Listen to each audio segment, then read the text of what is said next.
it's nice to be back. You all remember me from last year, don't you? Yes. I'm going to test you, though. I'm going to test you.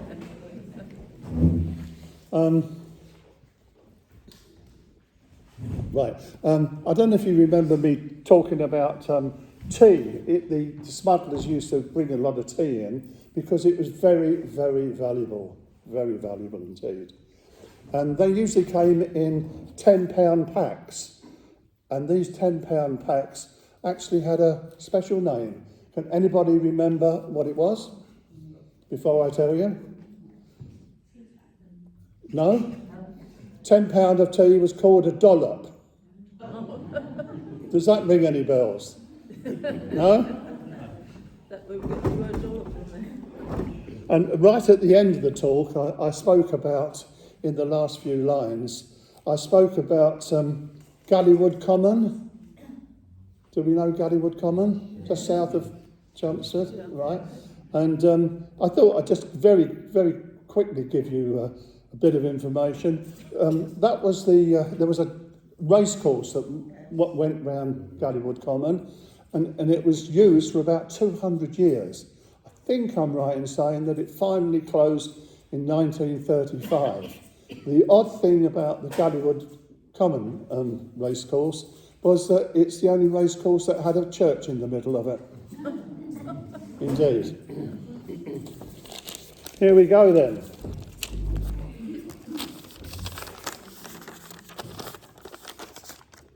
Between the mouths of the Blackwater and Colne, we have Mahalia country, so named after a book written by the Reverend Sabine Baring-Gould. Interrupt me if you wish. Okay. The full title of the novel was Mahalia, a story of the Essex salt marshes. Baring-Gould was the rector of St Edmund's, East Mersey, between 1871 and 1881. He was a prolific writer and author, but he is now perhaps better known for his hymns, which was Onward Christian Soldiers, and Now the Day is Over. You know the hymns, I'm sure. He supposedly knew much about smuggling on the Blackwater. Goldhanger had a smuggling reputation. The Chequers Inn on the square was reputed to have been used for the storage of smuggled goods in its cellar. Inland, we had Witham, used by the smuggling gangs. The Spread Eagle was a pub there and was much used for the storage of alcohol and similar things. The actual area used was a secret well that could only be reached through a secret passage. The well does exist. I've seen a photograph of it. The only known seizure at Witham was in 1812. Some years later, the gin was seized at Kelvedon. I passed that today. I know Kelvedon very well. And somewhat earlier, in 1776, 2,000 pounds of tea were seized in the same village. You can imagine how much that was worth. Tiptree Heath, I was there a couple of weeks ago. A long time bad area, thought to have been used as a storage area. Shallow holes were used, covered in turf and brushwood. Illegal imports could well have been auctioned off during the Tiptree Fair. Baring-Gould suggested that many safe houses in the area were used for the storage, including a pond at Paternoster Heath, and at Tolsant Knights. I don't know these places, but do you? Thank goodness for that. Tollsbury, at the head of the Woodrow Creek, long famous for its oysters and smuggling. Many seizures up to about 1800, but little after that date. Inland on the Mersey and Great Wigborough Road, we have the old Peldon Roads. You must know the old Peldon Roads, do we all? Yeah? I'm going off at a tangent now. The Peldon Roads and that general area was the scene of the worst earthquake that Essex has ever had. And that was in about 1880s. It caused a lot of damage in Colchester, and the surrounding area, but that's another story. Said to have been used for storage. The duck pond alongside was said to have or contain a large well in the middle where weighted tubs of spirits were hidden. This area, i.e. Great Wigborough, Peldon and Langenhoe, I've just said it now, I've written it down, so 5.1 on the Richter scale. Mersey Island, our third largest, lies 9 miles south of Colchester at the confluence of the Blackwater and the Colne. It had a reputation for smuggling, but very little found in the customs records. Colchester, the oldest recorded town in the country and situated at the navigable head and the limit of the Colne. The oldest part of the county, the earliest known customs collector there can be traced back to 1360. In 1524, it is recorded that John Christmas, that was his name, John Christmas, was designated the collector of the customs on wool, because everything that came in that was before the gin and tobacco, etc., it was always wool for a long, long time. Colchester port was at the New Hythe. In 1724, it was described as having a large quay, a good customs house with 8 officers. Ooh. Probably the most notorious smuggler operating in the town was one John Skinner, also known as Colchester or Saucy Jack. No mention of him in the customs records, though. In 1748, the Colchester Customs House was attacked by 30 armed men. 1,500 pounds of tea were taken. The gang were pursued but never caught. They were last heard of at Hadley in Suffolk. The Hadley gang were the most notorious gang in the whole of East Anglia. They were probably responsible for an attack on Great Yarmouth Customs House, where one officer was killed and several wounded. In February 1777, there was a major seizure right in the town itself, probably at a pub called the White Hart. Over 300 weight of tea were seized. By 1816, smuggling really was on the decline, but there were still regular sales of smuggled goods at the customs house. Some typical prices of the time, wait for this, a gallon of gin, 1 shilling and a penny halfpenny. True.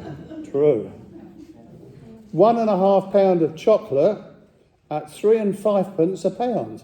Bit pricey, I thought. 6 pairs of shoes for 1 and 9p a pair.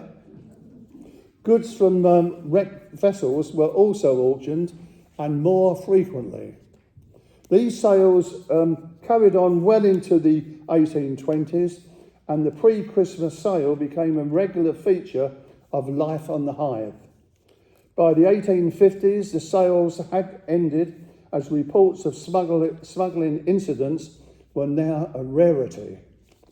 The tidal stretch of the Colne from the inland port of Colchester to the open sea at Brightlingsea Reach, is at least 9 miles. As early as 1715, concern was being expressed about the lack of customs officers based along the Colne. Wivenhoe, that's the University of Essex at Wivenhoe, isn't it? Yeah. I think I'm right in saying that, am I? Yeah, it's right, yeah. Wivenhoe was used as a port of Colchester and also the operations base of the Colchester Customs Cutters. From at least 1750, it was also a local centre for the naval imprisonment, the hated and depressed press gangs. By 1743, there was a large sale of sea spirit. It was advertised to be sold at His Majesty's warehouse at Wivenhoe, to be sold by inch of candle. And this is what they did. To the best bidder. 640 large casks containing upwards of 5,900 gallons of brandies. The brandy will be put up for 5 shillings per gallon for the encouragement of the bidders. Wivenhoe's most famous or notorious smuggler was one Philip Sainty. Interrupt me if you recognise these people, and you can add any more to me. I'd be grateful. Philip Sainty, anyone? No? An established builder and designer of many fine yachts, born in 1754, died in 1844. He was imprisoned many times in Chelmsford and the Fleet Prison in London. He was declared bankrupt on 3 occasions, the last being in 1834 when he was aged 80. I know.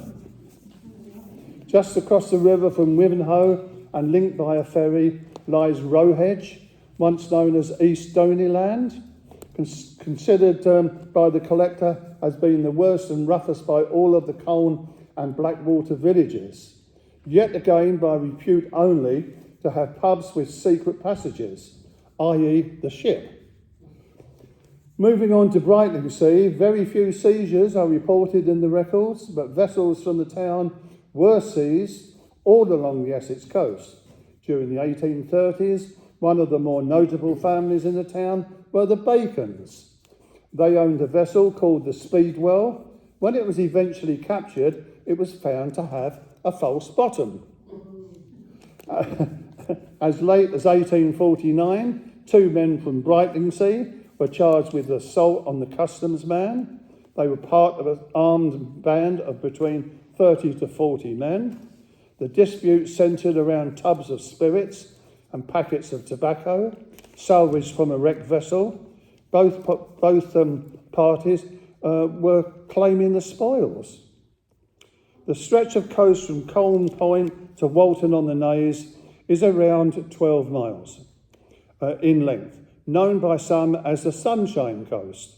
Old name, the Smuggling Coast. Much smuggling went on, the main towns being Clacton, yes, Frinton and Walton, with Jaywick and Holland coming somewhat later. Kirby le Soken had a reputation. The Red Lion opposite St Michael's Church, a very old inn, rumoured to have a tunnel leading to the backwater. It is quite possible that George Wigg the Elder of Clacton made his fortune from smuggling, being very much involved with the infamous Colchester gang.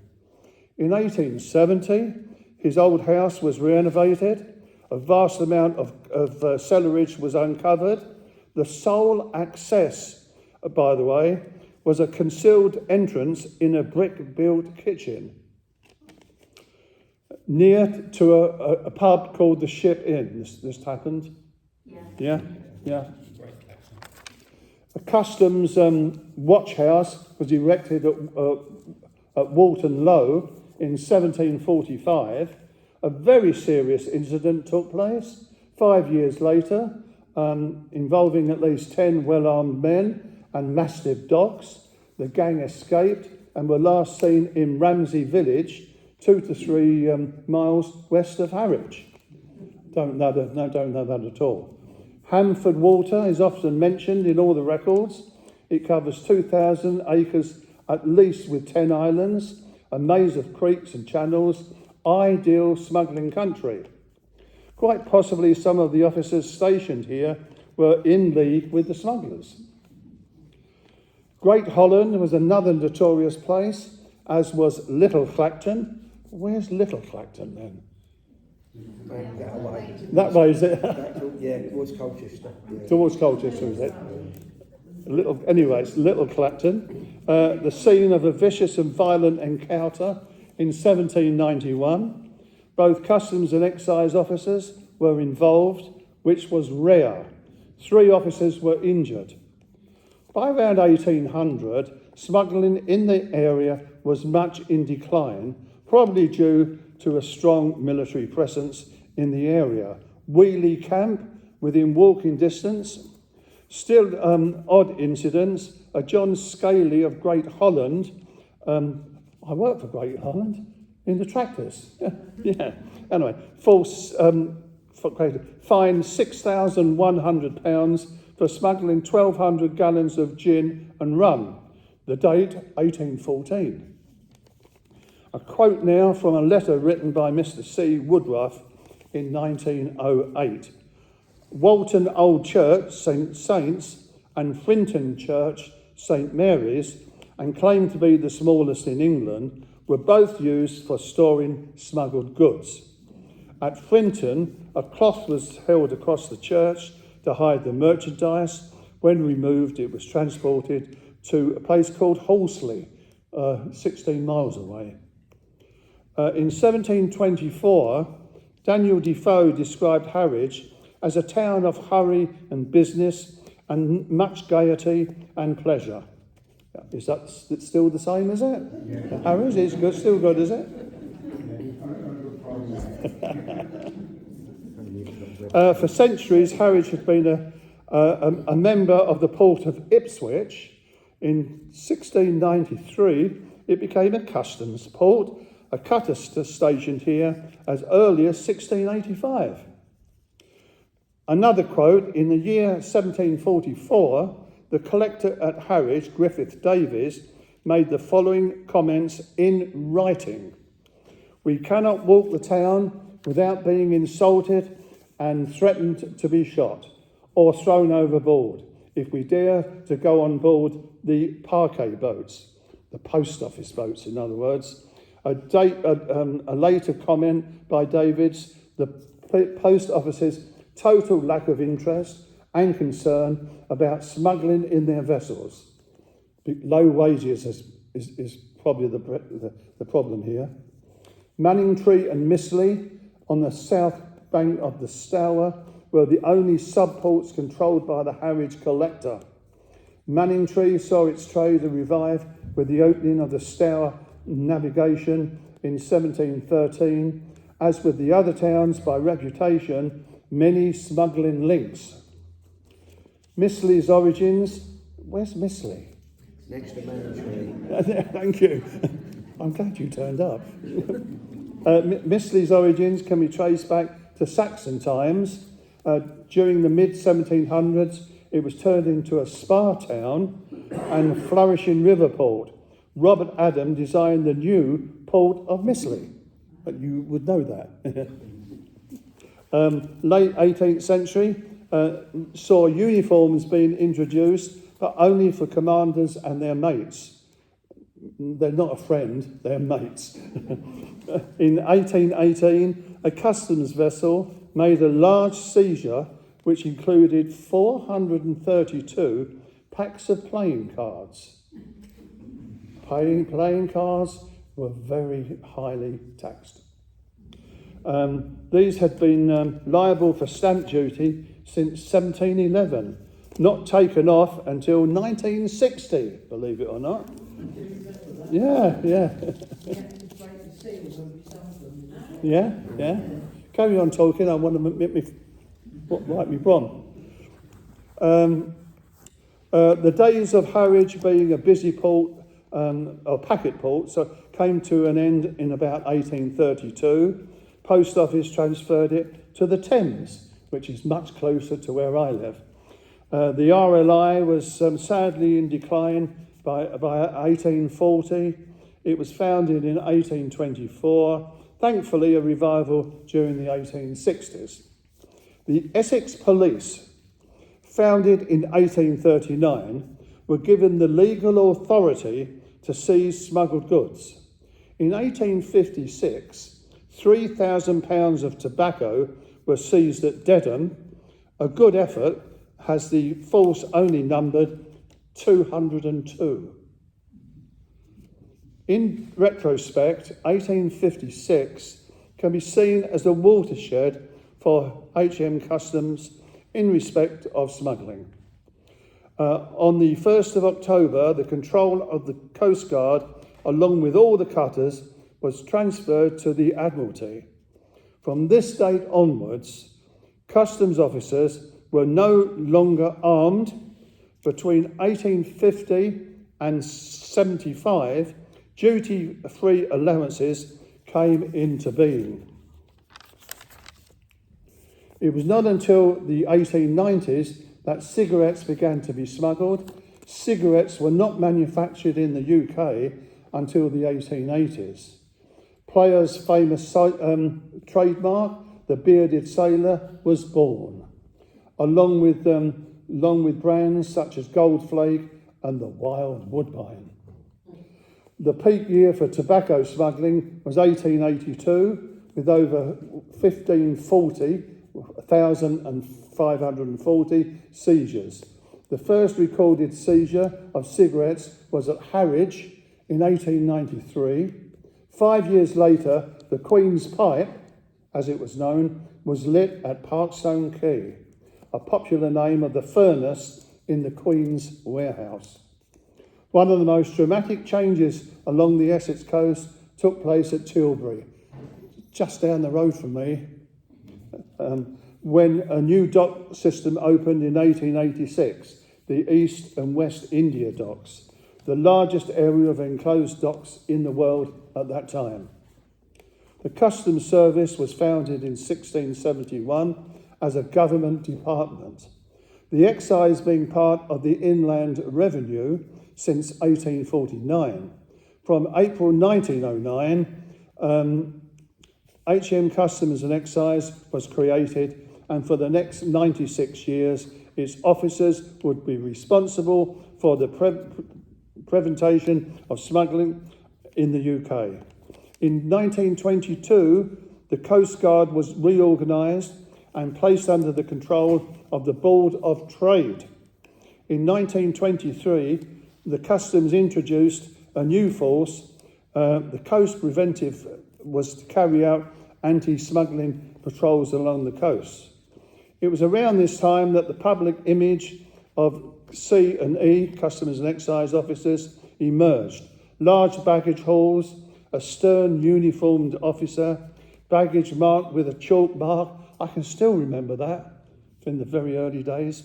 Normal procedure until the late 1960s, when the red and green channels came into. Okay. Up until 1978, Harwich was the only collection in the country, or the county. It then transferred to Ipswich, the name being changed to East Anglia and covering Norfolk, Suffolk and a large part of Essex. Perhaps the greatest change in the last 30 years, a development at Stansted Airport.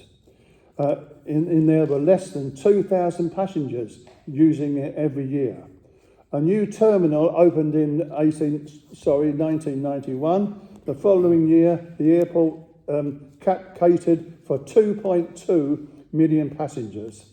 It may increase further to 25 million, but that development is on hold at that time, which was 2013. Modern smuggling for the C&E officers is both diverse and challenging. New technology is a great aid to them. The greatest change in smuggled goods has got to be drugs. That's got, i.e. cocaine, heroin, cannabis, ecstasy, amphetamines. In 1978, over 22.5 million in street value of drugs were seized. Most of that, or half of that, was heroin. There is no common pattern, and carriers can be anyone from professionals, and I'm sorry ladies, but it's mainly ladies who try and get them in, to students and holiday makers. Modern technology does help a lot. The introduction of drugs detection dogs in 1978 has proved very successful indeed, and still is. In later years, the dogs were also trained to detect all kinds of other products, including drug, tainted and money. Concealment methods are varied to say the least. False-bottomed suitcases, books, sporting equipment, imported gravestones, and even a complete suitcase made out of cannabis. Yes. A few more: a large hollowed-out Bible, a gas canister, which contained 25 kilos of heroin, and statues of the seven dwarfs. Only one was hollow and contained cocaine. Can you think what that might have been? Thank you.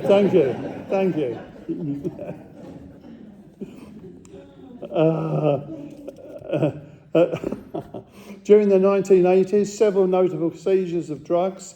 In 1984, 4.5 tonnes of cannabis were seized at North Fambridge, value 15 million, Europe's largest seizure. 22 men were arrested. 1987 saw the seizure of 576 kilos of tobacco at Hullhaven Creek. I bet you don't know where that is. I do. Go on. Well, it's Canvey Island. Yeah, well done.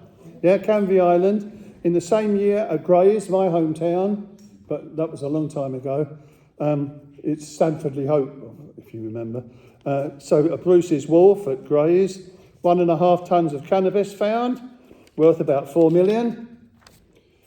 A high-profile seizure of drugs occurred in 1989 when 300 kilos of cannabis worth 1 million was flown into a small airstrip near to St. Osyth. The smuggler was arrested the following day at Dagenham. His name was Michael or Mickey Steele of Angers Green near St. Osyth.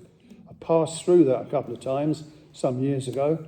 Sentenced to 9 years imprisonment. Steele resumed his smuggling activities after his release.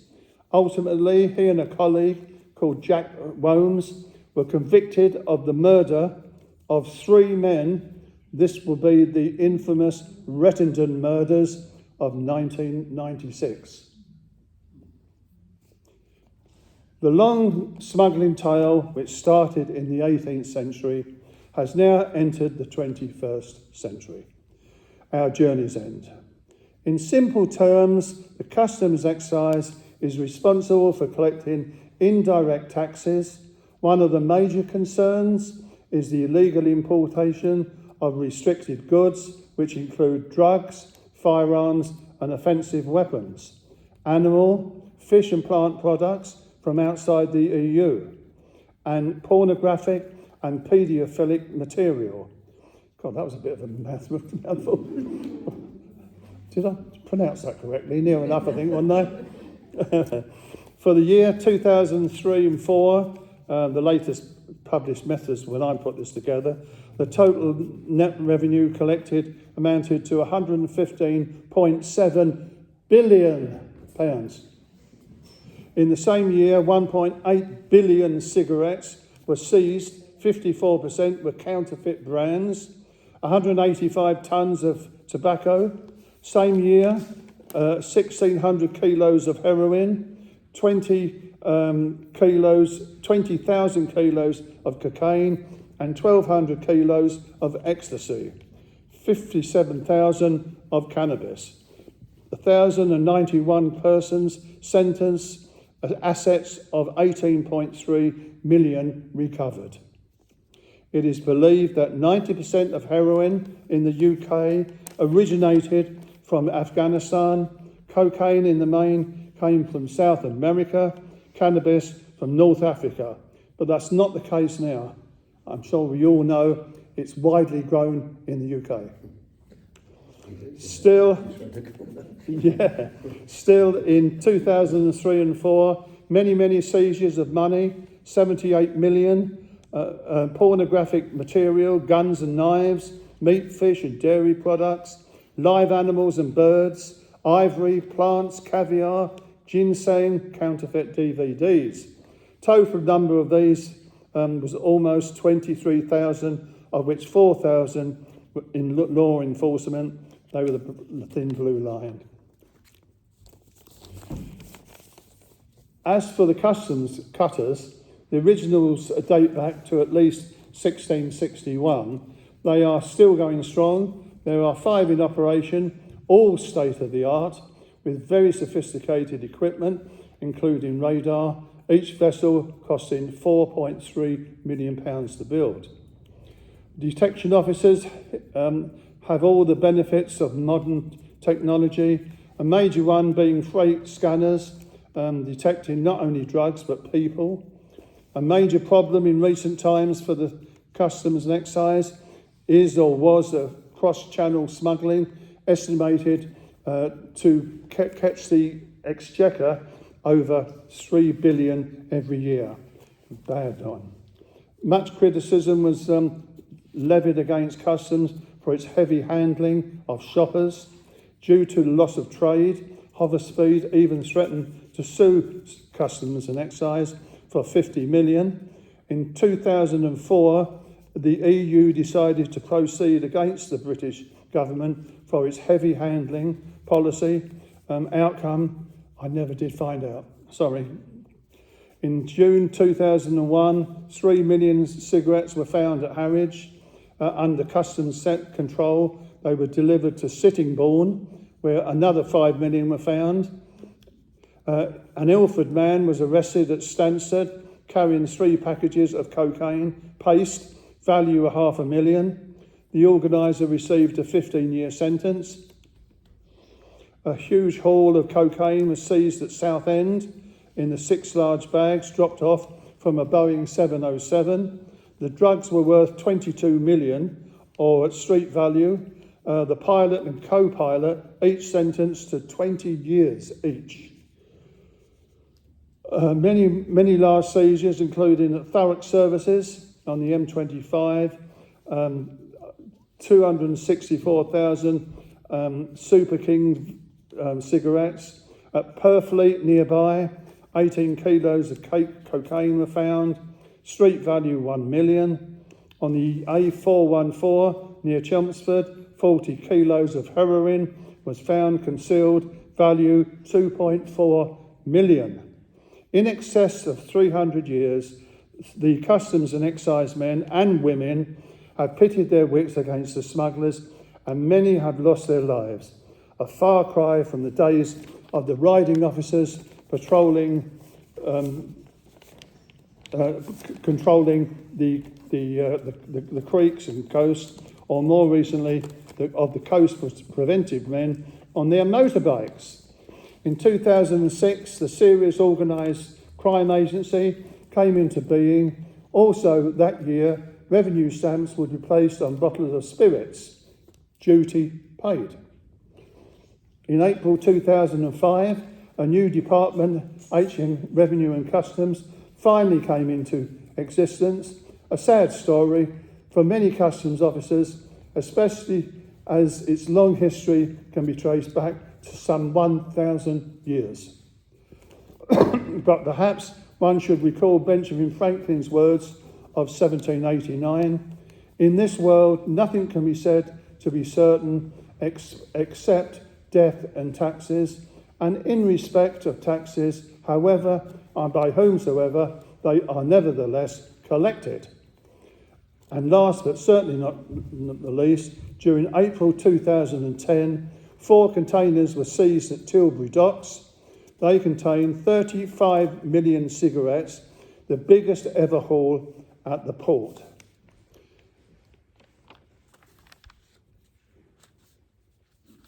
I've gone wrong. Sorry, that is the last page, in fact. So, but can I just read something to you? Let me just.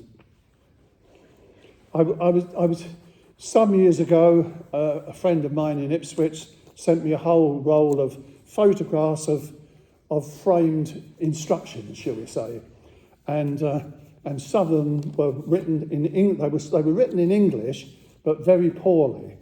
There was quite a few of them, but the one I'm going to read to you now, and this is the last one.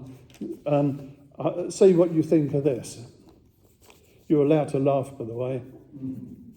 Zapata's Mexican Cantina does not sponsor prostitutes at our establishment. If you are a prostitute, please refrain from entering our garden or restaurant. If you are unsure whether or not you are a prostitute, please ask one of our recent security guards to sort it out for you. And on that happy note, thanks for inviting me. I hope you enjoyed it. Thank you.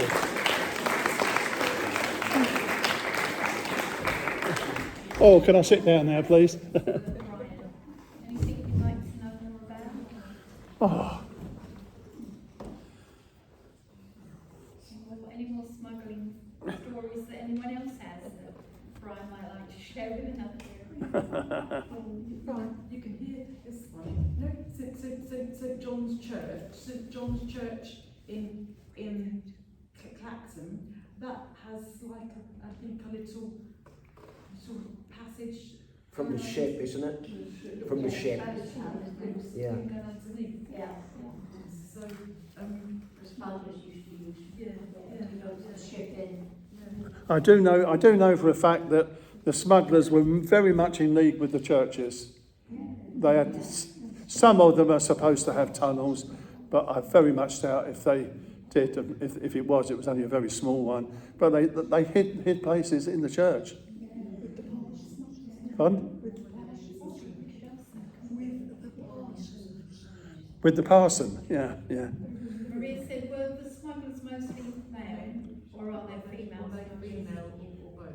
Oh, sorry, what? Were the smugglers men or both? What in coming in on the planes? Or No, olden times. Generally, are they mainly women. They used to wear false tummies. Sorry. Not originally, they were mainly men. Oh well, well, back in the days, I'm thinking of more recent times. Yeah, a lot of ladies got involved in more recent times, but not way back in the 1700s, 1800s. Those women that are smuggling like now drugs, they're usually under great pressure. They've got no what to do. They're usually under great pressure from Yes, male gangs. very true, yeah. It's interesting you mentioned Hadley, Suffolk. That's where I live. And because it's John Harvey, and as you quite rightly said, he was absolutely notorious, and his gangs. They spread across Suffolk, and they particularly worked from Sizewell Gap. And they had safe houses, as you mentioned, one of which was a pub for George, and just outside Hadley, small village of Seymour, and they had their goods there. But notorious. John Harvey, he was caught eventually. Yeah.